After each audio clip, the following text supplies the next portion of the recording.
මම මේ බස් එකෙන් ඇවිල්ලා බැස්සා විතරයි බං. එහෙමච්චිනෝ කියපන් මොකද්ද සීන් එක? අද අපේ අම්මගේ උපන්දිනේ බං. මේ මල්ලා ගතේ සල්ලි කීයක්වත් නැහැ. මේ පඩි දෙනවා කිව්වේ ලබන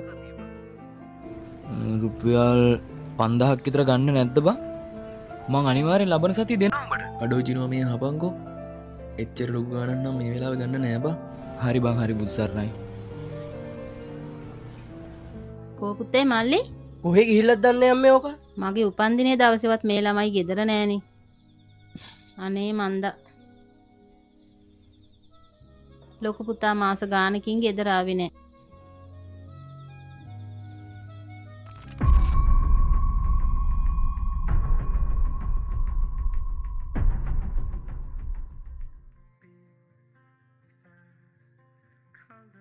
අම්මට සිරි චිනුවා ඉතින් මොකද වෙන්නේ කාලෙකින් දැක්කේ මම මේ කොළවිදන් ආව විතරයි බං.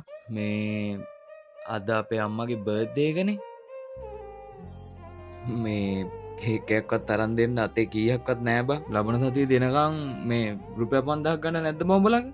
අද බිස්නසුත් අඩුයි චිනුවා එච්චර ලොකු ගානක් නම් දෙන්න විදියක් නැහැ එහෙමද? මේ අවුලක් ගන්න එපා බං නෑ නෑ බං පිස්සුද? අවුලක් නෑ. අක්කේ සිගරට් එකක් දෙන්නකෝ. සිගරට් එකක්ද මල්ලි? කෝ දෙන්න. අම්මට සිරි වෙනවා. අයියා නේද? කොහෙද බං යන්නේ? මම මේ කඩේට පොඩ්ඩක් ආවයි. අද අම්මගේ උපන්දිනේනේ ඔය. මං දන්නවා බං. අම්මට මොනවා හරි අරන් දෙන්න ඕනි ඔය. ඒ වුණාට මං අද කීයක්වත් නැහනේ. තමුසෙකලක කීයක් හරි තියෙනවා නම් දෙනවකෝ මට. අම්මට මමත් කේක් එකක් ගත්තා. එහෙමද අයියේ? ඇති නේද?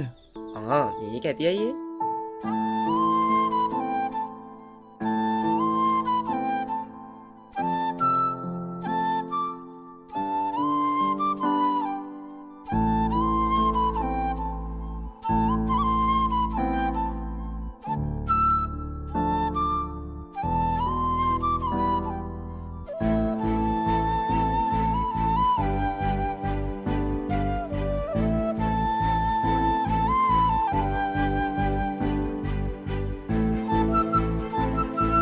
මං හිතුවේ පුතාලට මගේ උපන්දිනේ අමතක වෙලා ඇති කියලා.